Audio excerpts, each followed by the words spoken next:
This channel does not promote any violent, harmful, or illegal activities. All content provided by this channel is meant for educational purpose only. আরজিকরে ডাক্তারি পড়ুয়া খুন ও ধর্ষণের ঘটনায় CBI তদন্ত করছে। আজ বুধবার এই তদন্তের 8 দিন হতে চলল। এই তদন্ত কোন দিকে এগোচ্ছে, অর্থাৎ সিবিআই কিভাবে তদন্ত করছে, আর সেই নিয়ে আলোচনা করব। নমস্কার, দা ওয়ালে আপনাদের সকলকে স্বাগত। আপনাদের সঙ্গে আমি প্রীতি রয়েছি, আর আমার সঙ্গে আমাদের এক্সিকিউটিভ এডিটর অমল সরকার রয়েছেন। তার থেকে জেনে নেব 13 তারিখ দেখা গেল যে সিবিআই কে তদন্তভার দিল হাইকোর্ট। কি মনে হচ্ছে কোন দিকে এগোচ্ছে তদন্ত? তদন্ত কোন দিকে এগোচ্ছে সত্যি আমাদের পক্ষেও বলা খুব মুশকিল। তার কারণ এমনিতে যদি আমরা যারা সাধারণ মানুষ আমরা যদি জিনিসটাকে দেখি তাহলে বলতে হয় যে সিবিআই হয়তো অনেক কিছু পেয়েও থাকতে পারে, আবার নাও পেয়ে থাকতে পারে। দৃশ্যত দেখা যায় যে নতুন কোনো গ্রেপ্তার নেই। যে বিষয়টা নিয়ে সবচেয়ে বেশি মানে অভিযোগ বা দাবি যাই করা হোক না কেন, কলকাতা পুলিশ বাদে বাকি সকলেই বলছেন যে একাধিক ব্যক্তি এই ক্রাইমে এবং তাদেরকে আড়াল করার একটা চেষ্টা, এবং সেই চেষ্টার অঙ্গ হিসেবেই মানে ওই বিল্ডিং ভাঙা হচ্ছিল, উল্টো দিকের ঘর, এবং তারা অনেকে বলছেন যে সেমিনার হলে আসলে বডিটা এনে রাখা হয়েছিল হত্যার পরে, মানে ধর্ষণ হত্যার পরে, ওইখানে আদৌ এটা ক্রাইমটা অন্য জায়গায় হয়েছে। এখন এই বিষয়গুলোর জন্য তো তার মানে দ্বিতীয়, তৃতীয়, চতুর্থ কোনো ব্যক্তি যদি থেকে থাকে তাহলে তাকে চিহ্নিত করা, গ্রেপ্তার করা, অন্তত জিজ্ঞাসাবাদের জন্য কিন্তু সিবিআই কাউকে এই ব্যাপারে ডেকেছে বলে আমাদের জানা নেই। আগামীকাল সুপ্রিম কোর্টে ওদেরকে একটা ইন্টারিম রিপোর্ট জমা দিতে বলা হয়েছে। এখন সেই রিপোর্টটা থেকেও আমরা কিছু জানতে পারবো কিনা এটা কিন্তু একটা বড় প্রশ্ন, এই জন্যে যে সিবিআই একটি তদন্তকারী সংস্থা, তারা আদালতকে বলতে পারে যে আমরা সিল করা খামে আপনাদেরকে দিলাম, আপনারা দেখুন, কিন্তু এটা ওপেন কোর্টে আলোচনা করা যাবে না, কারণ আমাদের তদন্ত বিঘ্নিত হতে পারে। এখন এটা যুক্তি হিসাবে কিন্তু ন্যায্য যুক্তি, কারণ একটা তদন্তকারী সংস্থার এই সিক্রেসিটা দরকার, সেটা হতে পারে। ফলে অষ্টম দিন, আগামীকাল নবম দিনও আমরা কিছু জানতে পারবো কিনা এটা নিয়ে কিন্তু একটা সংশয় আছে। এখন এই যে সঞ্জয় বলে যাকে গ্রেপ্তার করা হয়েছে, এর যে কাস্টডি 14 দিনের কাস্টডি, তার মধ্যে আর 3 দিন বাকি আছে। এই 3 দিনের মধ্যে পলিগ্রাফ টেস্ট এখনো হয়নি। পলিগ্রাফ টেস্টের ক্ষেত্রে নিয়ম হচ্ছে আদালত পারমিশন দিলেই হবে না, অভিযুক্তকেও তার পারমিশন দিতে হবে, তাকে তার লয়ার মারফত তাকে দিতে হবে। ওর জন্য কোনো লয়ার দাঁড়ায়নি। আমি অবাক হলাম যে আজকেও কিন্তু এইটার জন্য তো কিছুই নয়, আমাদের যে কি বলে সরকারি উকিলদেরই কাউকে দাঁড়াতে হবে, যিনি গিয়ে ওখানে ওর হয়ে সম্মতি দেওয়া হবে কি হবে না সেটা জানিয়ে দেবে। কিন্তু আজকে এরকম কিছু হয়েছে বলে জানি না, ফলে আরো একটা দিন কিন্তু চলে গেল, পলিগ্রাফি টেস্টটা হলো না। সো এই সবকিছু মিলিয়ে এখন কিন্তু যে কথাটা বারবারে উঠছে, চিকিৎসক আন্দোলনরত চিকিৎসকরাও বলছে যে সিবিআই তদন্তের কি হলো। একদমই। এখন এই প্রশ্নটা মানে সিবিআই, আমি বলবো না যে এরকম একটা ক্রাইম 8 দিন কি 10 দিন এরকম কোনো দিন ধরে দেওয়া যায়, কিন্তু সিবিআই এই প্রশ্নের মীমাংসা করে দেবে এরকম একটা প্রত্যাশা এবং দাবি থেকে একদল লোক এই সিবিআই তদন্ত চেয়েছিল, যেটা আমরা অতীতেও বিভিন্ন ঘটনায় দেখেছি। এখন চিকিৎসক, ছাত্র আর যারা আন্দোলনরত তারা বলছেন যে সিবিআই তদন্তের একদমই ধীরে গতিতে এগোচ্ছে সিবিআই এর তদন্ত, যে কারণে নির্যাতিতার বিচার চাই, বিচার দাও সিবিআই, এরকম একটা স্লোগান সিবিআই এর বিরুদ্ধেও এমনকি স্লোগান উঠতে শোনা যাচ্ছে ওই মঞ্চ থেকে। আমাদের এই প্রসঙ্গে আরো একটা বিষয় জানতে চাইবো যে ইউজুয়ালি দেখা যায় যে বিরোধী দলগুলো তারা সিবিআই তদন্ত চাইছে, আর ন্যায্য কারণ আছে সে চাওয়ার জন্য। মুখ্যমন্ত্রী মমতা বন্দ্যোপাধ্যায় তিনি বলে দিচ্ছেন, একটা টাইমলাইন বেঁধে দিচ্ছেন, বলছেন যে এই সময়ের মধ্যে তদন্ত না এগোলে বা তদন্ত প্রক্রিয়া না শেষ হলে আমি সিবিআই হাতে তুলে দেবো। এই বিষয়টা আপনি কিভাবে দেখছেন? না, এইটা তো মানে অতীতেও এরকম হয়েছে স্টেট গভর্নমেন্ট অনেক ঘটনাতে।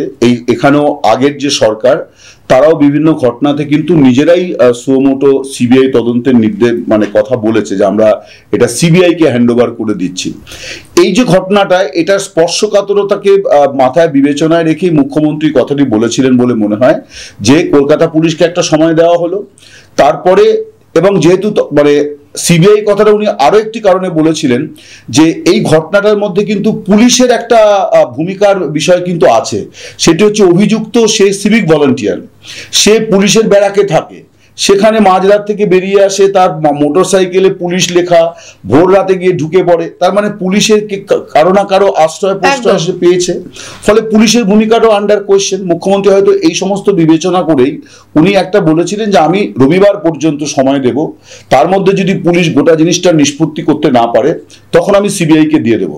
তার মানে এই যে দ্বিতীয়, তৃতীয়, চতুর্থ অভিযুক্ত আছে, এই যে কথাটা, যেটা কলকাতা পুলিশ প্রথম থেকেই বলেছে যে একজনই অপরাধী, কিন্তু নানানজন এই অভিযোগটা তুলছে বা দাবি তুলছে। মুখ্যমন্ত্রী এটাকে খানিকটা কগনিজেন্সে নিয়ে উনি এই কথাটি বলেছিলেন যে আমি সিবিআইকে দিয়ে দেব। এখন সিবিআইকে নিয়ে যে সমস্যাটা, সেটা আবার একটা অন্য রাজনৈতিক বিতর্ক। সেটা হচ্ছে যে আমাদের দেশে এখন একটা ধারণা হয়ে গেছে রাজনৈতিক ইয়েতে, যে যাহা কিছু মানে ভালো, শক্তিশালী, খাঁটি, এগুলো সব হচ্ছে দিল্লি কেন্দ্র, মানে সামনে একটা সেন্টার থাকলে পরেই এগুলো হচ্ছে একেবারে আইএসআই মার্কা। সিবিআই মানেই হচ্ছে তারা মানে তদন্ত শুরু করবে আর সঙ্গে সঙ্গে ঘপাত করে ধরে নেবে আর কি। ব্যাপারটা মোটেই তা নয়। সিবিআই এর প্রচুর ব্যর্থতা আছে। আমাদের এখানেই তো সারদা মামলা আমরা জানি, আমাদের এখানে নারদ কেস আমরা জানি, বড় বড় কেস কি হয়েছে আমাদের এখানে, তারপরে রবি ঠাকুরের নোবেল পদক চুরি থেকে, জাদুঘর থেকে মুক্তি পাচার, কোনো কিছুরই কোনো সুরাহা তারা করতে পারেনি। কিন্তু রাজনৈতিক দলগুলো, বিরোধীরা যে যখন বিরোধী থাকে, সে মনে করে যে রাজ্যের এজেন্সি দিয়ে হবে না, সিবিআই কে দিয়ে দাও। এখন সিবিআই বেচারারা, তাদেরও লোকবলের প্রচুর অভাব, ফলে তারাই বা ওই কোনো একটা তদন্ত কোনো জায়গায় এরা করছিলেন, যারা এখানে তদন্ত করছেন তারা নিশ্চিত বলা যায় যে তারা কোনো একটা তদন্ত করছিলেন, যেখান থেকে তারা এখানে চলে এলেন অ্যাজ বিকজ হাইকোর্ট বলেছে, আদালতের নির্দেশ মানে তাদেরকে মানতে হবে। ফলে গোটা জিনিসটার মধ্যে কি হয় যে একটা আমাদের মানে গোটা এই ক্রিমিনাল মানে অপরাধের যে সিস্টেমটা, এটা খুব অগোছালো এবং এটা খুব রাজনীতির দ্বারা পীড়িত। আমি বলবো যে কেউই খুব ঠান্ডা মাথায় ধীরস্থির ভাবে কোনো তদন্ত করতে পারছে না, সারাক্ষণই একটা পলিটিক্যাল প্রেশার তার উপরে আছে। সো এইটা একটা বড় সমস্যা আমাদের দেশে এখন, যার ফলে কি হয়েছে, এই 8 দিনের মধ্যে সিবিআই কে নিয়ে একটা প্রশ্ন কিন্তু উঠে গেছে যে ও কি আদৌ কিছু কাজ করছে। অনেকে এখন এই প্রশ্নও তুলছে যে আদৌ কোনো কাজ করছে কিনা, মানে আদৌ মানে এই যে ধীরে হচ্ছে কি করছে। আমরা তো মানে প্রিন্সিপালকে ডেকে আনা ছাড়া আমরা তো আর কোনো কাউকে, বা ওই একজন পুলিশের ব্যক্তি, তাকে তো কলকাতা পুলিশই তাকে জেরা করেছিল। মানে কলকাতা পুলিশ 6 জন পুলিশ কর্মীকে এবং ওরা 8 বা 9 জন চিকিৎসক এবং ছাত্রদের মানে স্টেটমেন্ট তারা নথিভুক্ত করে এই মামলাতে। তারপরে এটা সিবিআই এর হাতে গেছে। এখন নতুন যে মানে ভারতীয় ন্যায় সংহিতা হয়েছে, তাতে আরো বেশ কিছুদিন চাইলে সিবিআই হয়তো একে, এই অপরাধীকে নিজের হেফাজতে রাখতে পারে। কিন্তু কথা হচ্ছে যে আউটকামটা কি এক্স্যাক্টলি, যে এবং অপরাধী বলেও তো তাকে দিনের পর দিন পুলিশ কাস্টডিতে বা সিবিআই কাস্টডিতেও রেখে দিতে পারবে না। সেখানেও আবার হিউম্যান রাইটস এর কোশ্চেন আছে, অধিকারের প্রশ্ন আছে, সেখানে দাঁড়িয়ে কলকাতা হাইকোর্ট যে টাইমলাইন বেঁধে দিয়েছিল, আজ বুধবার সেটা টাইমলাইনের শেষ দিন, অর্থাৎ সুপ্রিম কোর্ট এই মামলা না শুনলে আজকে সিবিআই এর কাছে টাইমলাইনের শেষ দিন হতো, তাদেরকে হাইকোর্টের কাছে কিছু তথ্য সামনে রাখতেই হতো। হ্যাঁ, আজকে দিতে হতো। বা যেহেতু সুপ্রিম কোর্ট সুমোটো কেসটি নিয়েছে, এখানেও কিন্তু একাংশের কিছু বক্তব্য আছে যে হাইকোর্টের তদন্ত নিয়ে বা হাইকোর্টের পদক্ষেপ নিয়ে কিন্তু কোনো সিরিয়াস প্রশ্ন কেউ তোলেনি। কোনো কোয়ার্টার থেকে বলা হয়নি যে হাইকোর্ট এটা সিরিয়াসলি নেয়নি। হাইকোর্ট মানে মুখ্যমন্ত্রী বলেই রেখেছিলেন যে 2 দিন বা 3 দিনের মাথায় তিনি সিবিআই দিয়ে দেবেন। তা সত্ত্বেও হাইকোর্ট ততদিন অব্দি অপেক্ষা না করে তারা সঙ্গে সঙ্গে সিবিআই দিয়ে দিয়েছে এবং তারা একটা ডেডলাইন বলে দিয়েছে এতদিনের মধ্যে আমাদের রিপোর্ট দিতে হবে, সেটা আজকের দিনটা ছিল। তারপরেও কেন সুপ্রিম কোর্ট নিল? এখন আমাদের দেশে একটা ধারণা আছে যে সুপ্রিম কোর্ট হচ্ছে, আমরা বাংলায় লিখি শীর্ষ আদালত, উচ্চতম আদালত, কিন্তু এরকম নয় যে সুপ্রিম কোর্ট হাইকোর্টের গুরু ঠাকুর, এরকম কিন্তু নয়। সুপ্রিম কোর্ট হচ্ছে সর্বোচ্চ আদালত, কিন্তু সে হাইকোর্টের যে কোনো বিষয়ের মধ্যে, এখন হাইকোর্টে চলাকালীন মামলা হঠাৎ করে সুপ্রিম কোর্ট কেন নিয়েছে, এমনিতে সাধারণভাবে মনে হয় যে জনস্বার্থে সুপ্রিম কোর্ট রিয়াক্ট করেছে, করেছে। কিন্তু কথা হচ্ছে যে হাইকোর্টের পদক্ষেপের মধ্যে কোনো ছিল কিনা, আর সেইটা কিন্তু ছিল না। কিন্তু মানে সুপ্রিম কোর্ট পুরো তদন্তের বিষয়টা, মনিটরের বিষয়টাও কিন্তু নিজেদের হাতে নিয়েছে, মানে সেটাও কিন্তু এখন হাইকোর্টের হাতে নেই। ফলে আদালতের ভূমিকা, সিবিআই এর ভূমিকা, এই সবটা মিলিয়ে এখন কিন্তু দেখা যাচ্ছে যে এই তদন্তের পরিণতিটা কোন দিকে, এটা একটা বড় প্রশ্ন চিহ্ন। আর সব থেকে বড় কথা, কলকাতা পুলিশের প্রতি যে মানুষের ক্ষোভ জন্মেছিল এই ঘটনার পর, এটা কি সিবিআই তে রূপান্তরিত হবে বলে মনে হয়? কারণ সিবিআই যে, এটা তো খুব স্বাভাবিক যে মুখ্যমন্ত্রী নিজে থেকে বলেও ছিলেন এবং তারপরে সেটা সিবিআই কে দেওয়া হয়েছে। এখন সিবিআই রেসপন্সিবিলিটি হচ্ছে যে এখানে কজন অপরাধী, কেন এই অপরাধটা হয়েছিল, এটাও খুব বড় প্রশ্ন। কিন্তু কেন অপরাধটা হয়েছিল, মোটিভটা কি? কারণ অনেক অভিযোগ জানা যাচ্ছে যে ইনি কিছু হাসপাতালের কিছু অপরাধ, কিছু দুর্নীতি, সেগুলো ইনি জেনে ফেলেছিলেন বা সেগুলো নিয়ে ইনি সরব হচ্ছিলেন। এখন এগুলো সবই কিন্তু এখন গোটা দায়টা সিবিআই এর। সিবিআই এর একটা সমস্যা আছে, আমি অবশ্যই বলবো, যেটা কলকাতা পুলিশের দিক থেকেও একটা বড় বিষয়। সেটি হচ্ছে যে আমরা যেটা দেখতে পাচ্ছি যে পোস্টমর্টম রিপোর্ট অনুযায়ী ভোর 3টে থেকে 5টার মধ্যে ধর্ষণ খুনের ঘটনাটি ঘটেছে। দেহ পরিবারকে হ্যান্ডওভার করা হয়েছে রাত 8:30টায়। 11:45 প্রথম এফআইআরটা রুজু হলো।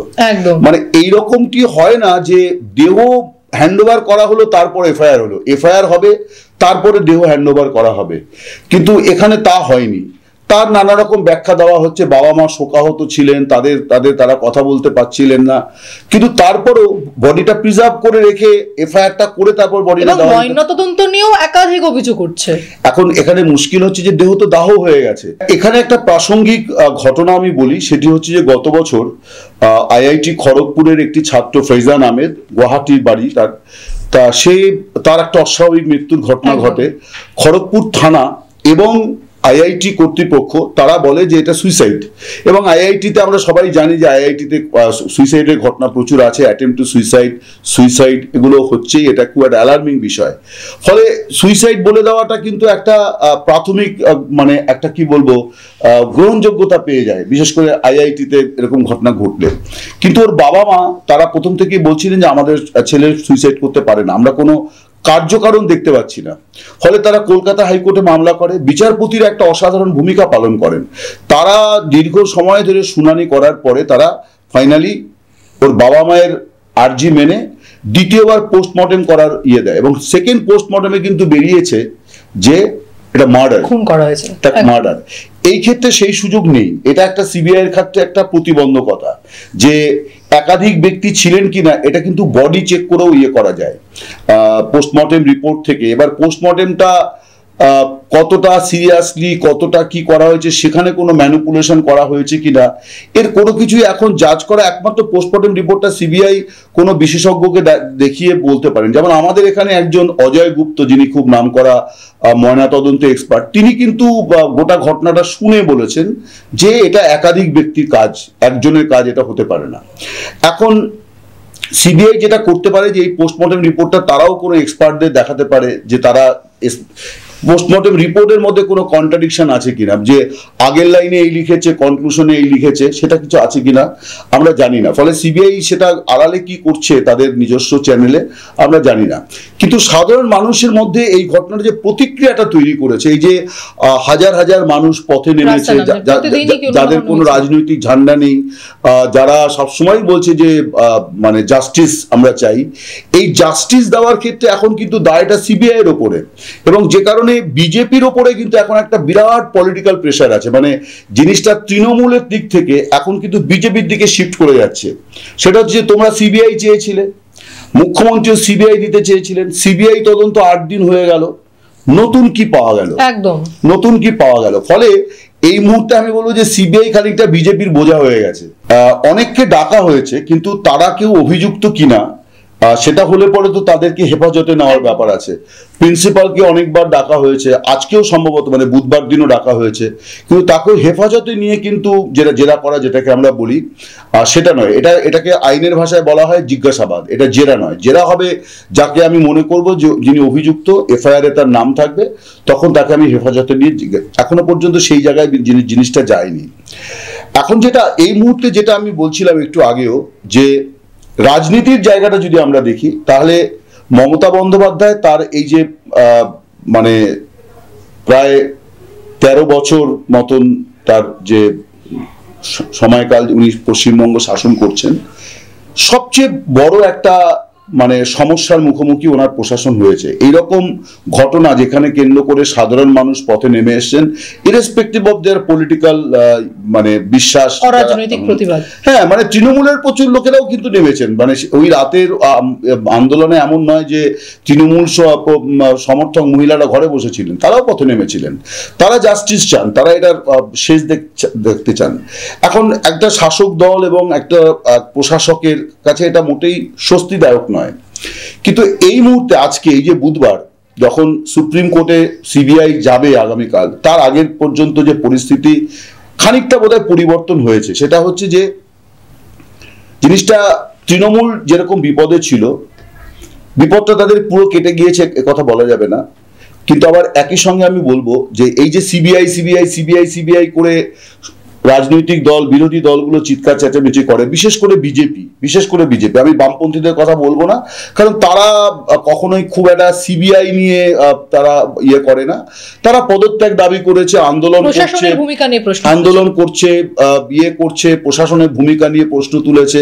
সেগুলো একটা রাজনৈতিক দল, বিরোধী দল তারা করেই, তাই নিয়ে অভিযোগ পাল্টা অভিযোগ থাকে। কিন্তু বিজেপির যে বিষয়টা যে অ্যাজ এ সিবিআই এসছে এবার সব ধরা পড়বে, সব কোমরে দড়ি পড়বে, সেই জিনিসটা তো এখনো পর্যন্ত হয়নি।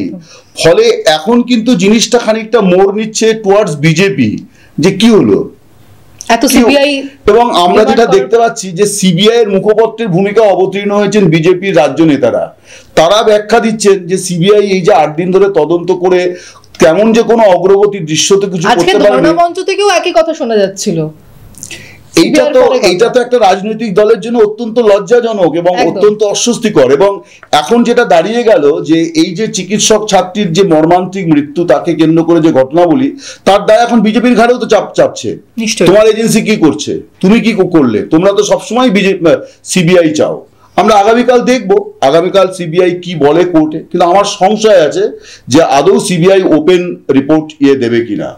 তারা সিল করা খামে দেবে এবং একটা রিকোয়েস্ট হয়তো রাখবে, সেটা আমি খুব অন্যায্য বলবো না, তদন্তের খাতিরে তারা চাইতেই পারে। কিন্তু দৃশ্য তো মানে একটা তো পাবলিকের মধ্যে তো একটা ধারণা এবং সেই ধারণাকে কেন্দ্র করে একটা প্রত্যাশা তৈরি হয়েছে যে সিবিআই নিয়েছে মানে এটার এবার নিষ্পত্তি হয়ে যাবে। সেটা কিন্তু হলো না, সেটা 8 দিন হয়ে গেল। মানুষ খানিকটা অধৈর্য হয়ে পড়ছেন, যে কারণে এখন একটা স্লোগান আমি শুনছিলাম যে নির্যাতিতার বিচার চাই, বিচার দাও সিবিআই, এই যে দাবিটা উঠেছে এখন। এবং এই যে ছাত্ররা মানে আমি বলছি পড়ুয়া চিকিৎসক, তারা যে আন্দোলনগুলো করছে এখন, তারা কিন্তু সিবিআই স্লোগান দিচ্ছে তারা, যে তুমি কি করলে 8 দিন ধরে, আমরা জাস্টিস চাই, তুমি কি করলে। ঠিক কাল অর্থাৎ বৃহস্পতিবার সুপ্রিম কোর্টে কি রিপোর্ট পেশ করে সিবিআই, সেদিকে আমাদের নজর থাকবে। এছাড়াও এই আরজিকর কাণ্ডের রহস্যের কিনারা হয় কিনা, সেদিকেও নিশ্চয়ই আমাদের নজর থাকবে। আপনারা দেখতে দেখুন দ্য ওয়াল, কারণ খবর এখন এখানেই।